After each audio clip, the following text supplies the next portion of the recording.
Do you name your cows? The cows, there's so many of them that I just don't have individual ones. I guess we have two. We have Sienna, who we like, and then we have Diane. And Diane's sort of a Karen.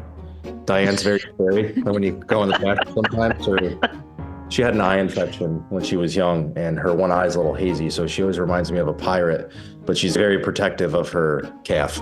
So she makes Amanda pretty uncomfortable when she's in the pasture. So she's Diane.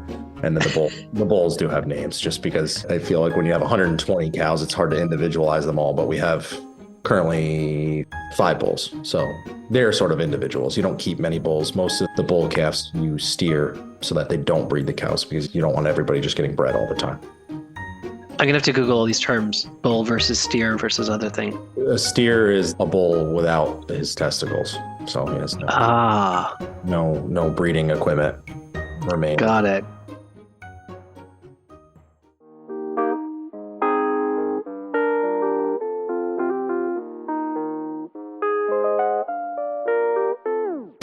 Down in the valley, moved up from the city. It's a new way of living and I'm trying to get used to it. 1 park poodles, half an ounce of an idiot. Ordered a Manhattan and they call me a city, yeah. At first it hurt my feelings, but it's kinda got a ring to it. When you move to the country, they can tell when you're new to it. I'm looking at a place, but I'm trying to keep fitting in. It takes too long to be a local, so for now I'm a city-it.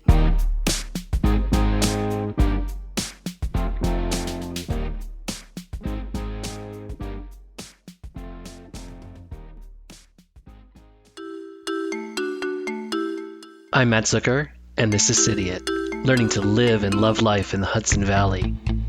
Episode 101.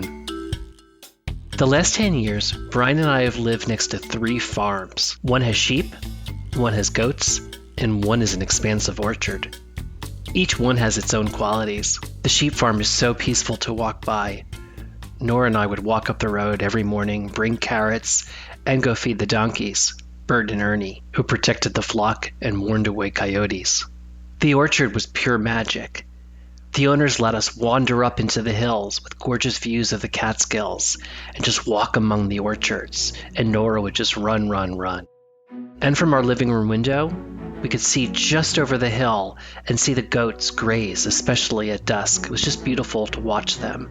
And goats are so silly and so funny. As you can imagine, the more you live near something, the more you get to know it. The goats would occasionally get stuck in the fences and then cry for help, and I would have to run to grab the farmer to go free them. The orchard expanded and they built fences, and we could no longer just walk and wander freely at sunset. And maybe you've had a falling out with your neighbor, but we actually got banned from visiting the donkeys and no longer could bring over carrots. I share all of this only because my love of farms hasn't diminished one bit, even as we've gotten to know their workings. In fact, my fascination's only grown. So it won't be a surprise that just as I talked to Kelly from Sawkill several seasons ago, I wanted to talk to another farmer. This time, Kyle and Amanda of Golden Farm, a 700-acre farm just north of us, on the road that I always drive to Hudson. It's an incredible, beautiful place with these iconic blue buildings that you could see and a really great logo you'll hear us talk about. So come meet Kyle and Amanda and learn all about cows, and come ask the questions that I know you have too.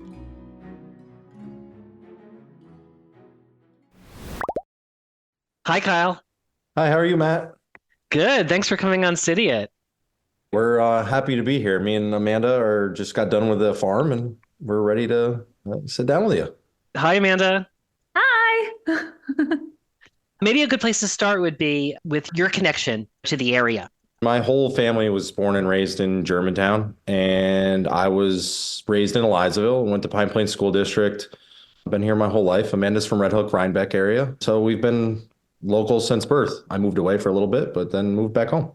Yeah, so I'm really excited to talk to you because I don't think I have enough people on the show who are from here. Definitely some people have been, and some people that have been here for a while. So getting your perspective on how us not to be idiots, and also just about how the place has changed. I find a lot of my listeners really like to know what's around them when they drive down a road, what's over there, what used to be there. So if you can fill in anything there as we go, that'd be great. Yeah, most definitely. I guess the first question, because we are talking about farming to some degree. Tell us about your trajectory and about after you left high school, like what happened, and then take us back to where you are now at Golden Farm and what you do. During high school, I worked at what is now Kukon's, which is by the John Deere dealership by Blue Stores. It was VR Sawpaw and Sons at the time and was a long-standing grain farm. They sold and still do sell grain for, your chickens, pigs, things like that. If you need feed, you can go to their farm and you can get it right there. So I worked for them. That's how I got into farming. It was just a high school job. I mean, my dad was a truck driver. My dad hauled cars, and my mom was a registered nurse and just needed a job. And that's how I kind of got into farming. Graduated high school, decided to go to MSU Bozeman in Montana. My initial major was fish and wildlife management, biology, and switched to livestock and ranch management about a year and a half into that. So I took the year off to get my residency and needed a job again. So I reached out to a friend who was a neighboring farm back here in New York, who was owned by the Rockefeller family. And then I had heard that one of the family members had a ranch close to Bozeman. And I got my first ranching job on what was the Hudson Pines at the Hayes Ranch was the name of the ranch. And that was owned by the Rockefeller family. And that's how I got into cows. And I decided I couldn't work a normal job, that I just wanted to be on a farm all the time. So I just stayed on the farm, worked on ranches for 5 or 6 years out there, graduated college, worked at a farm for 2 years that was a registered Black Angus ranch. So we sold bulls, breeder bulls, to other ranches. In 2016, decided it was time to come home for a bit. So you come back. So what happens when you come back? Yeah, so I moved back, and my dad has a spray foam insulation business. Well, he just recently sold it, but I ran that for him for 3 or 4 years. So wanted to just maybe try something different than farming, see if I wanted to run a contracting business. Did that for a few years, and then worked part-time at local farms, Trowbridge Farms in Ghent. They are a registered Black Angus seed stock producer actually up there in Ghent. And then reached out to the Rockefeller farm here, Stonehouse Farms, just to see if they needed part-time help, and then ended up kind of running their grass-fed beef program for them. And throughout that time period, the neighboring farm got bought by the owners of our farm, of Golden Farms, Nate and Margie Thorne, bought this piece of property, and we're looking for somebody to come manage it. So I stepped up to the plate, talked it over with my dad, and decided that that was probably the best direction for me to go, because that's it's truly my passion, is to farm, and wanted to run a farm. So it kind of worked out pretty well. It worked out well for everybody, really. It just was perfect timing. Tell me about Golden Farm. A lot of us, we know the name, and I drive by it a lot because it's on the way from me to drive to Hudson. So it's up one of my favorite 2 roads, and you see the really striking, gorgeous, it's like a blue purple building. It's got that really distinct logo, and obviously cows are part of the mix. Nate and Margie bought the property in 2015, and they wanted to have a place for that their whole family could enjoy. They wanted to have a home for themselves and then a home for their family, and they wanted an active running farm. They were really, really interested in sustainable agriculture. That was and still is our goal every day, is that to make sure that we think about every decision we make from a sustainability standpoint. We have to balance that with financial challenges and all that stuff. But that's how Golden Farm as it is kind of came to be. Is we just met. We both wanted to do sustainable ag. We didn't want to do this conventional thing. I was educated conventionally, educated by the university system, spray everything, kill everything, doctor everything, every chemicals this, chemicals that, and wanted to move away from that model. And Nate Margie didn't want to ever do that model to begin with. So what does sustainable farming mean then? What does it look like? Does it mean use what you have, or don't use chemicals? I always just describe it as, like, when you make a decision, you don't just think about financials. You don't just think about the short term. You don't just think about your farm. You don't think about your bank account. You don't think about your acre. You think about the animal, the land, then your neighbors, the air, the water, everything. To me, it means that you're really focusing on making sure that everything is healthy in the system, not just your inputs and your outputs and your bank account. It's that you are just constantly thinking about if I make the bugs in the soil, like the microbial life in the soil happy, then it's going to help me out. So I don't need as much fertilizer. It's a hot button term to just sum up like doing the right thing is what I always say. That's cool.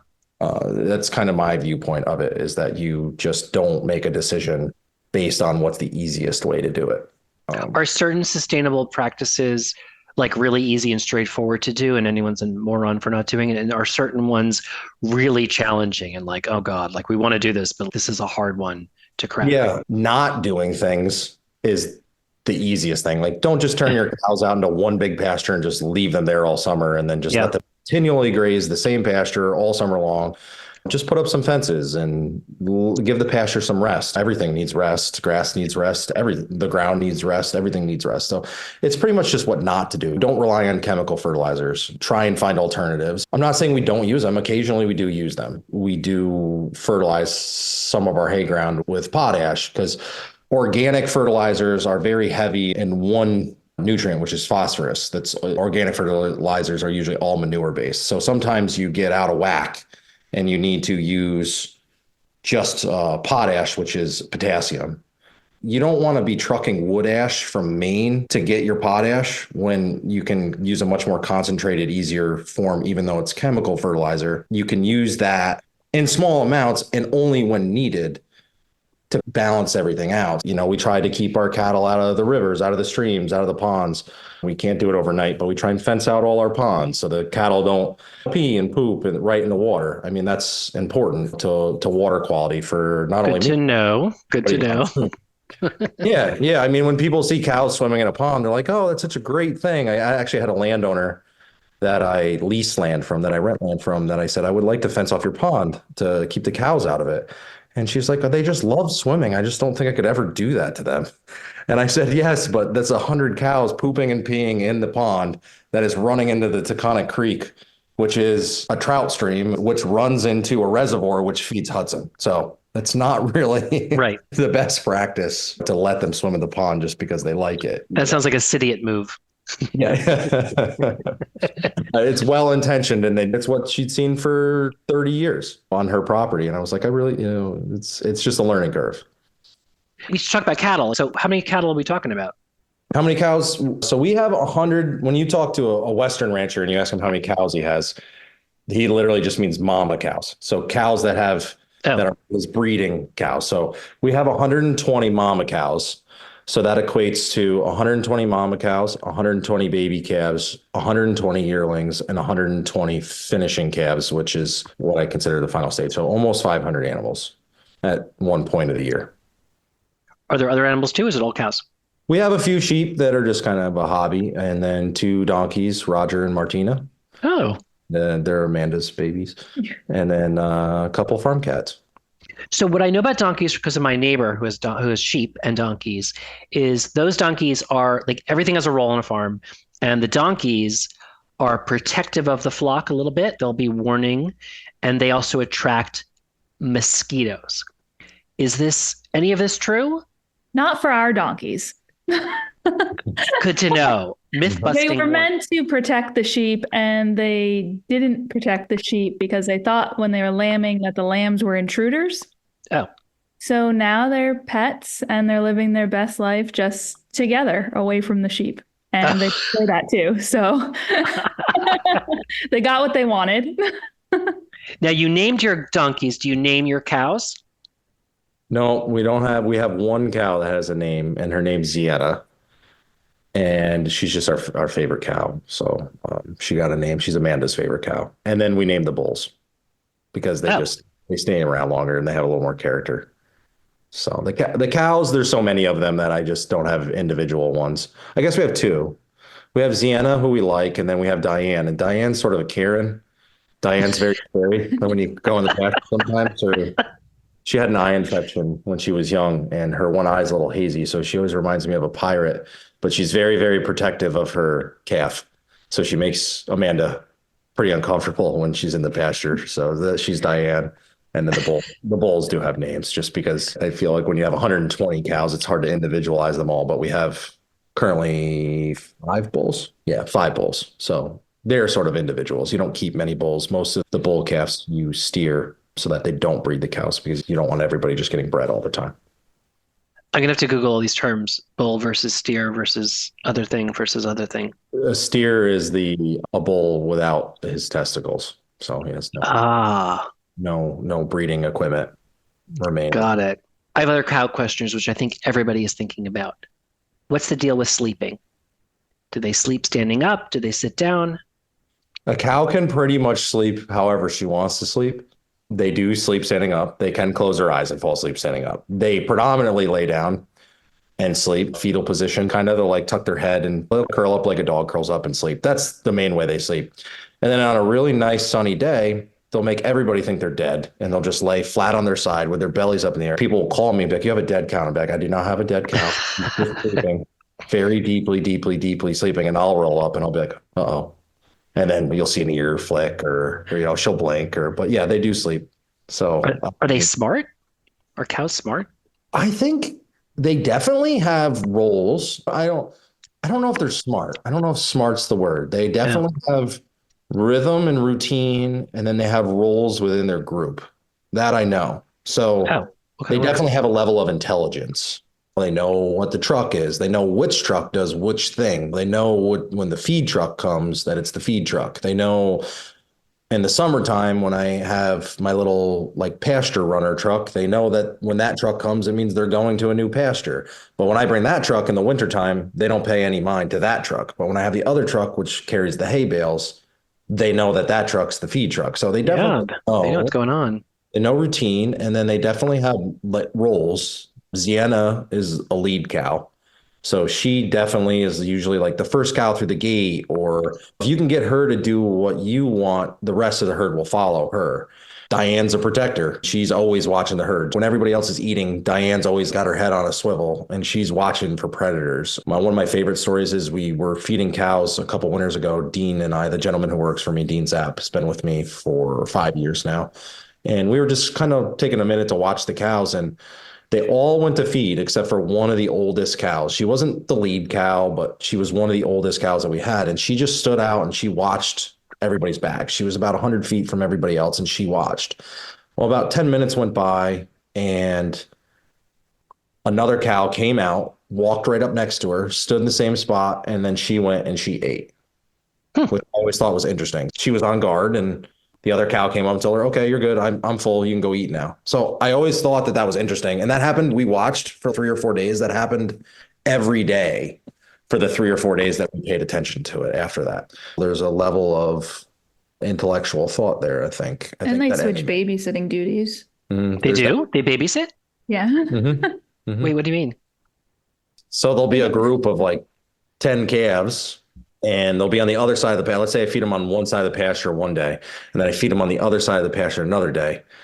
One mama will hang back with the calves and watch the calves while all the other moms go eat. It's the same concept, but they definitely babysit. They definitely have the moms that kind of keep an eye on everybody. I don't get enough time to just sit and watch the cows. It's one of my favorite things to do is to just sit in a truck or sit in the pasture and just watch the cows without the cows knowing I'm there. If you just sit on the ground, they come over and they want to know who you are. They're inquisitive. They'll come up, they'll try and sniff you.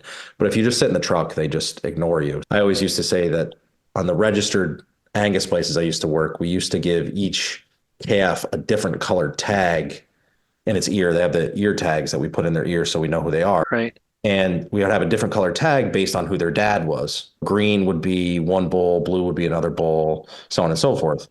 And I always swore that the blue tags ran with the blue tags and the red tags ran with the red tags. It's like a gang kind of mentality. Like I swore they knew, because it was always the reds with the reds, the blues with the blues, and the greens with the greens, and the yellows with the yellows.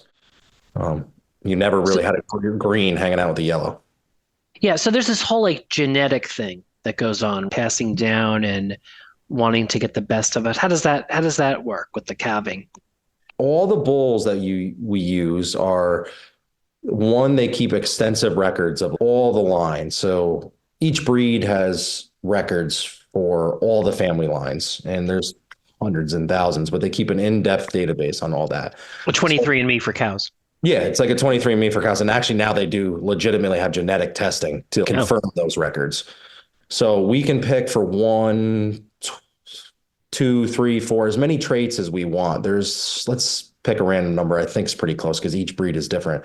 But I think they have 23 different traits that they keep track of. So how fast they gain weight, how big they were when they were born, how heavy they were at a yearling, how heavy they were at 2 years old, how much intermuscular fat they have, how much what we call marbling they have, a whole bunch of different things. Do they have a sense of humor? Yeah, I wish that was a trait. They actually do. It's called the docility trait. So Really? Diane scores very bad and Sienna scores very high. So they actually do. So when you pick a bull out, there's a docility score. If he has a higher score or a lower score, if he has a higher score, he has a higher chance that his sons and daughters will be calm instead of like high-headed and a little flighty and a little like they can be aggressive. Like they're like deer. They're not pets. They're like deer. You want them to be calm. The calmer they are, the easier they are to handle and the less dangerous they are. So the one trait that we really, really focus on is what we call calving ease. And that is the likelihood that a bull will sire a calf that is born easily by his mother, so that we don't have to assist her in that birth. And being sustainable, we like to calve with nature. So we try and calve in the spring in the green grass. So we are usually not near a barn or not near a corral or not near some way to get the cow restrained if she needs help. So we always want to make sure that she has an unassisted birth. So far, knock on wood, we're 80 calves into our calving season. So we only have 40 to go and we've helped 0 mamas. And that is not, wow. You usually help 5%, 10%. So it's nice to not have to help any. So it's not just luck. No, it's not just luck. No, not in a beef breeding herd. And it's very accurate. It's actually a very, what they call heritable trait. If you get a bull that has a good score, you're probably not going to have problems. It helps, but the mother's the other half. So if she has a very bad score, you can still have problems. But if you continually breed that way, the mothers and the fathers all have good scores, and then you have very little problems. It's important for everybody to be healthy because then you're relying less on all those things that we just talked about. Like we're not, like when a cow has problems, you need to give a C-section sometimes, or you need to pull the calf, and then, there's certain things you need to do, and then, she might get an infection, so you might need antibiotics. So if she just calves easy and she calves naturally, she calves on pasture, it's highly unlikely she's going to need any sort of assistance, either from medicine or anything like that. It's very, very wow. Good.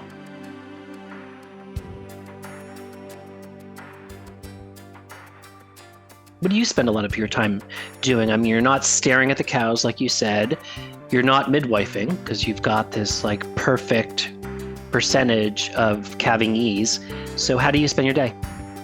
Most of the day is probably spent just running around, putting out fires. There's always a million projects to do. First thing in the morning, we feed the cows. So we move them to a new pasture. So we always have a group of cows. We don't move every group every day, but usually at least. How early in the day do you start? Like the farmer next door, I see him up around 6. No, not this guy. We are not an early morning farm. Like 8 o'clock. Really? Yeah, 8 o'clock. If I wanted to wake up earlier, I would have been a dairy farmer. So, oh, that's the difference. Dairy farmers. Yeah. So I always say my milkers run around on 4 feet. So they run around on 4 hooves, and I don't have to milk the cows. They do all the work for me. So that's all the calves. So yeah, so we start at in the wintertime 8, and then summertime we usually start at 7. And then it depends on if the busiest season we have, where I work hours of what I would consider farmers hours, 80 to 100 hours a week, 6 in the morning until 10 at night or more, is just during haying when we're making feed, and especially our dry hay. Our mama cows eat all dry hay, which is what we all think of as hay. And that's harder to make because you need several consecutive days of nice weather. So when you get that nice weather, you just need to go. So those days will work 14, 16-hour days if we have to. Plus we still have to take care of the animals. We have to take care of the equipment, have to fuel everything up, all that sort of stuff. But the morning always starts with moving the animals, feeding the animals. We take care of the animals first, then everything comes after that. The farm's 750 acres of what is Goulden Farms. And then we lease another almost 800 acres, 800 or 900 acres of hay ground and other pasture from here to Taconic up by the park. Wow. And Amanda, what about you? What do you do on the farm? I'm the gate getter is the main farm related thing, meaning I ride around and I open up the gates, and then I do all the social media, the website, emails, newsletters that I send out, and then I run the farm store and farmers markets that we do. So let's talk more about Golden Farm itself. First of all, the logo. It's gorgeous. Is there a story there? I work in branding, so I really care about this. It's modeled after a barn quilt. So just like your traditional A barn quilt. Yeah. So I don't really think there's any specific barn quilt or specific design that it's Margie designed just after. really liked it, and she's a quilter herself. And Oh, nice. barn quilts back in the day used to be a way for people traveling across the seas to find their family in America. Oh, They show the logo, and people in the town would direct them to that farm or that that's crop. how you would find your people, using this kind of visual cue? That's brilliant. And it seems to work pretty well for us. That's great. Do you get compliments on it? Yeah. Yep. So folks can look on goldenfarm.com and they can see what I mean and why they'll know why I like it. Yeah. It really is it's an awesome logo. Like, we weren't really involved in the picking of the logo. We asked Margie and Nate kind of what they wanted to do for a logo, and Margie was like, "What do you think of this?" And I was like, "That's fantastic." Like, it just means so many different things. Farming has so many different aspects, so many different ways to do it. There's so many points of sustainable theory that we have, that to me, the star and the multiple colors is the essence of everything that is a farm. It's just multiple things coming together to form something. Nice. Yeah. Yeah. And what about the buildings are like kind of an interesting blue purple color? How is that chosen? I see different farms. They go with, there's a conventional red, there's other colors. Gansevoort Farm is like this mustard yellow, on Route 9, if you've seen that, Yep. but yours are different. Margie really likes the color blue. Yeah. We all love blue, and it stands out. It's not your typical red barn there's plenty of red barns around here. Yeah. But if we say, oh, our farm is the one with the blue barns. And so, okay, so what do you sell? I assume you don't sell the cows as is, If you're looking. If I run up a cow, Brian would kill me. I would let you know. And I probably couldn't just get one. I'd want them to have a friend. Yeah, true. Yeah. They're herd. They need a herd. Yeah. So in our farm store, we have all of the retail cuts of it. Your ribeyes, all of your steaks, your roasts, ground beef. We do some bundle packages too for it. And we offer wholes and halves and quarters now. That's new. And we got pork from Conti Farm. They're located in Livingston. They're our neighbors. Some great pork. And then we've got like little value added items, some jams, some ghee, some soap, all from like locally sourced places. Yep. Amanda does a CSA every winter. She does a meat CSA every winter where you can get meat shares, either beef and pork. And then she usually throws in some other stuff. Yeah. And then we'll do like prepared meals in the CSA too, from Mitso and Red Hook, and from Darlin Doe and Migliorelli Farm.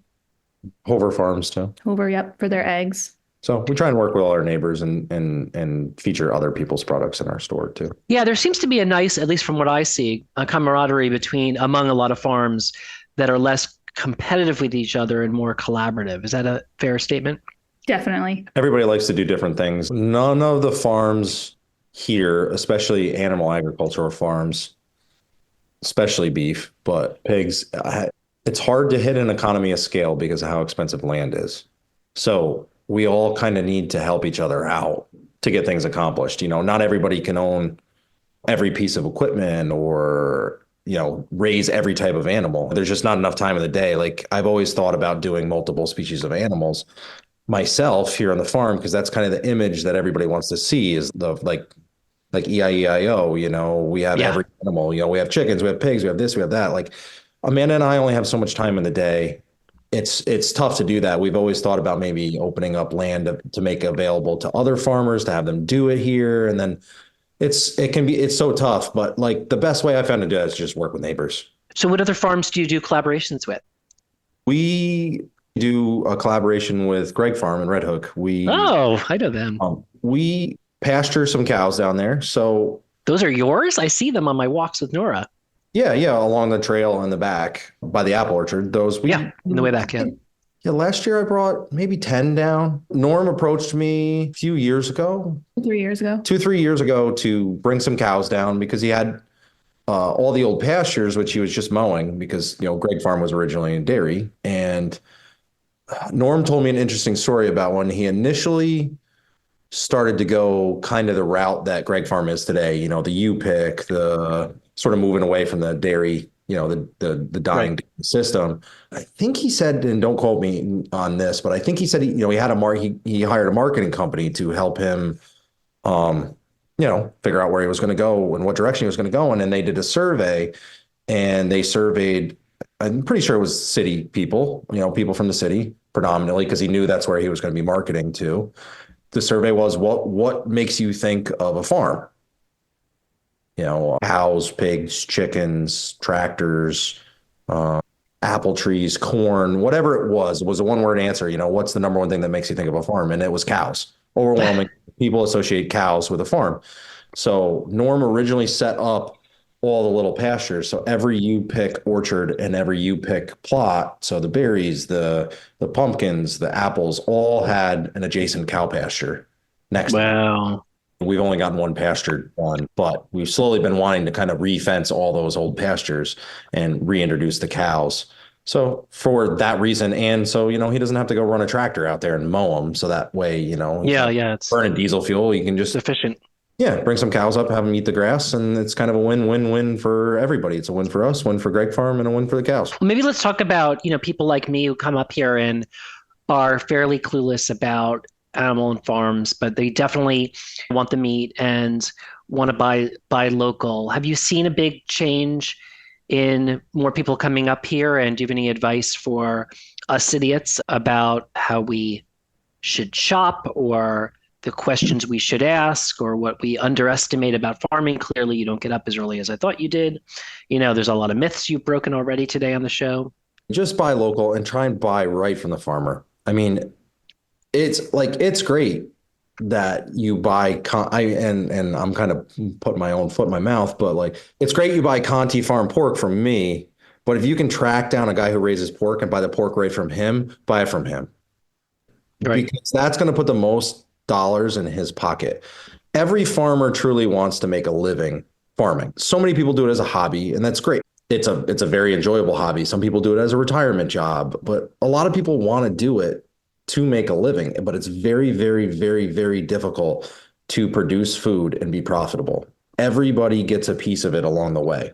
So the more direct you can buy that food, the better. It's great that you go to a farm stand and you buy such and such a local farm, but if you can go right to that farm and buy directly from him, I don't care if it's mushrooms, lettuce, beef, pork, chicken, eggs, apples, whatever it is, that's the best thing for the farmer.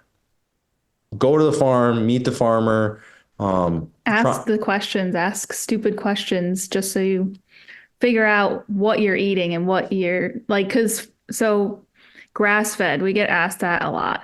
Grass-fed, grass-finished, because there's a difference between the two. Oh, I don't know the difference. What's the difference? So we had somebody once at a farmer's market say, does grass-finished mean that you kill them with grass? And to us, that seems like a silly question. But when you really think about it, It's hilarious, though. it's a good question. Yeah. So grass finished just means that they're not getting any sort of grain, any corn at all. So people can say that their cows are grass fed because they're out to pasture like a majority. I mean, you know Right. better than I do. Right. I mean, especially in our local agricultural economy, it's very, very rare that somebody just feeds beef just grain. It's very, very expensive. That's a thing for the big Western feedlots, Nebraska, Colorado, Iowa. I'm not to say it doesn't happen here, but what a lot of local farms. So this is what I mean. You got to go to the farm and ask the farmer questions. A lot of local guys will say, well, my cows are grass fed. I feed them hay and corn, but they like to leave out the corn part a lot. What bothers me, it's easier to finish with grain. It's more of a mathematical calculation. It's I have cow, add some hay, plus X pounds of grain per day equals this cow gets this much heavier every day. You can figure it out. Yeah. Where with the grass, it's very, very nature dependent, very, very variable. So it's very, very tough. So when somebody says their cows are grass fed, they sell them as grass fed and then they mumble that they're corn finished. It can be frustrating for me as a farmer who does do all grass-fed, grass-finished, but there is a difference. So make sure that you know that, it's grass-fed, grass-finished if that's what you want. There are health benefits to it. And some people do believe that they can actually experience allergic reactions from eating beef that has been fed grain. So go to your farmer, talk to your farmer, meet your farmer, make sure that your product is what it is and that your farmer really does care about what he's feeding. Right. What else do people ask? We always get good ones during the farmers market season. Yeah, if this was market season, we have a good one every day. It's like so hard to think of them off the top of my head. Oh, what is the weight of the meat not frozen? Oh, yes. People ask. I think they just equate it being hard with it being heavier because I think one person was genuinely like offended that we were trying to rip them off by selling them frozen meat because once they thawed it out, it would weigh less. Oh my God, that's so good. Where do you do your farmers markets? We do Saugerties on Saturdays, and then we do Cooksaki every other Wednesday. And then we hold our own big Thanksgiving market at the farm. Oh, yes, I've seen that. I need to go to that. Yeah, I'll be there. Saturday before. So we have a rain date. Yeah. And then we have a rain date. So, but we always try and do it the weekend before Thanksgiving so people can come get as much local stuff as they can right from our farm. So you get up late, obviously, and you farm all day. What do you do when you're not farming? What do you do for fun? I'm a big outdoorsman, so I like hunting, fishing. I love to chat with anybody, so I like to go out to dinner, socialize. Nothing crazy. We used to travel a lot more. The farm kind of not keeps us. It's just, it must be hard. It must be hard to leave it. Yeah, it's hard to leave. I'll watch the farm for you. I'll do it. Yeah. If you guys want to put a crew of people together and come watch the farm for me for a week, you'd want me to help bring some friends because you don't want to be. I don't want to be responsible. It's $199.99 per day, and you guys can all hang out. No, yeah. Oh, the Airbnb. Yeah. I'll live in the Airbnb. Yeah, I'll pay you. Yeah. I would pay you actually to run the farm for a day. But that'd be a good fundraiser. Actually, you help run the farm, and then day in the life. Yeah. Experience the day in the life. I'll just hand over the keys, and then we can just see how it goes. It could be a Cydia contest, a Cydia promo. Yeah, at the end of the day, everybody would survive. I promise. The cows and the people. Might be some minor injuries, but it'll be okay. I ask everybody about their favorite place in the valley, or any place you can recommend that's a secret go-to place people may not know about. I mean, just driving down Wire Road in general at sunset time is something to really see with all the mountains in the background and the fields, whether they're growing corn or wheat or sunflowers. Yeah, it's amazing. I don't know. We ended up just where I wanted to be my whole life. Yeah. So, I mean, pretty much Golden Farm. That's our secret spot. Yeah. But, nice.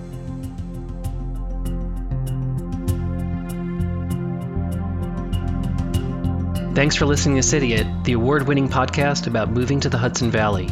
Thank you to Isaac, the show's editor, and thank you to Kyle and Amanda of Golden Farm for coming on and sharing with us.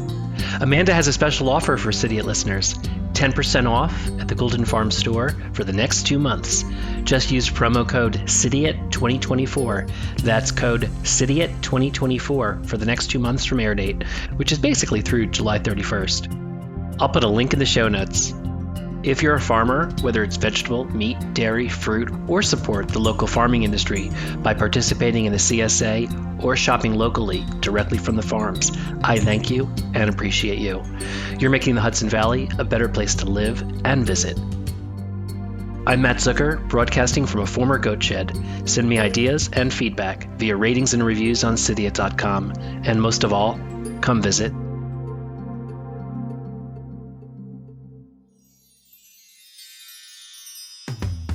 In the valley, moved up from the city. It's a new way of living, and I'm trying to get used to it. 1 pot noodles, half an ounce of an idiot. Ordered a Manhattan, and they call me a city.